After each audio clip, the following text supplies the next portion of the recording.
മോനെ വാർത്ത വെച്ചോടാ. അച്ഛാ ഒരു 10 മിനിറ്റ്. കൊറേ നേരമായി, ഇനി 10 മിനിറ്റോ? വാർത്തയൊക്കെ ഇപ്പൊ സീനാച്ചാ.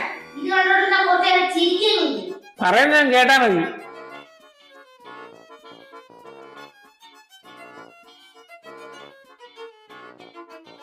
നടൻ മുകേഷിന് മുൻകൂർ ജാമ്യം. എറണാകുളം പ്രിൻസിപ്പൽ സെഷൻസ് കോടതിയാണ് ജാമ്യം അനുവദിച്ചത്.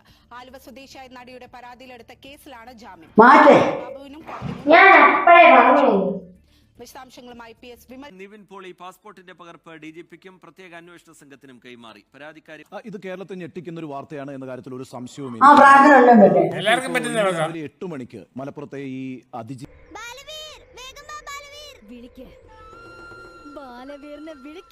ഇതിനകത്ത് ഡോറാവധിയൊന്നും ഇല്ലേ? അതെ, എപ്പോഴല്ല ഡോറയ്ക്കും മുജിക്കും തുള്ളപ്പനിയാ. എന്നും വാർത്ത കേട്ട് ഞെട്ടുമല്ലേ.